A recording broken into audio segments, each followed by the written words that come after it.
ప్రజల కోసం పోరాడే న్యూస్ ఛానల్ ఏఎంఎస్-బిఆర్ న్యూస్ కి స్వాగతం సుస్వాగతం। శ్రీ సత్యసాయి జిల్లాలో గణేష్ నిమజ్జనంలో కొంతమంది యువకులు నిషేధిత మారణాయుధాలతో హల్చల్ చేశారంటూ పోలీసులు అదుపులోకి తీసుకున్నారు। జిల్లాలోని మడకశిర మండలం గుండుమల గ్రామంలో మంగళవారం రోజు రాత్రి జరిగిన గణేష్ నిమజ్జనంలో అదే గ్రామానికి చెందిన కొందరు యువకులు నిషేధిత మారణాయుధాలైన తుపాకీ తల్వార్లతో గ్రామస్తులను భయభ్రాంతులకు గురి చేశారని అదే గ్రామానికి చెందిన ప్రజల ఫిర్యాదు మేరకు పోలీసులు ఆ యువకులను అదుపులోకి తీసుకుని వారి వద్ద నుండి తల్వార్ తుపాకీని స్వాధీనం చేసుకుని వారిపై కేసు నమోదు చేశారు। ఆ యువకుల తల్లిదండ్రులకు పోలీసులు కౌన్సిలింగ్ ఇచ్చారు। గణేష్ నిమజ్జనాలు శాంతియుతంగా నడుపుకోవాలని, అసాంఘిక కార్యక్రమాలకు పాల్పడే ప్రజలకు ఇబ్బంది కలిగే విధంగా ప్రవర్తించే వారిపై కఠిన చర్యలు చేపడతామని హెచ్చరించారు పోలీసులు।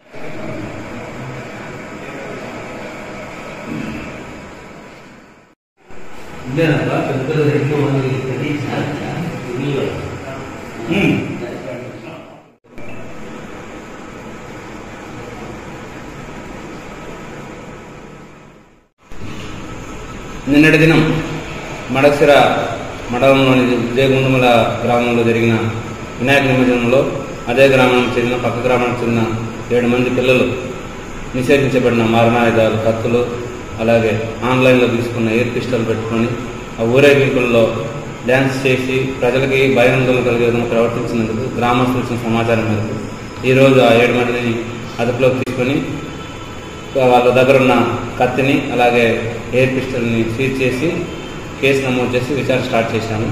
దీనికి కారకులైన పిల్లల మీద కౌన్సిలింగ్ చేసి వాళ్ళ తల్లిదండ్రులకు కౌన్సిలింగ్ చేసి ప్రజలకు కూడా ఇలాంటి నిమజ్జనాల్లో కానీ ఊరేగింపుల్లో కానీ నిషేధించబడిన మారణాయుధాలు కానీ ప్రదర్శించడం ప్రజల శాంతికి లాండ్ ఆర్డర్స్ లేకుండా ఉండాలని మీడియా ద్వారా అందరికీ తెలియపరచండి।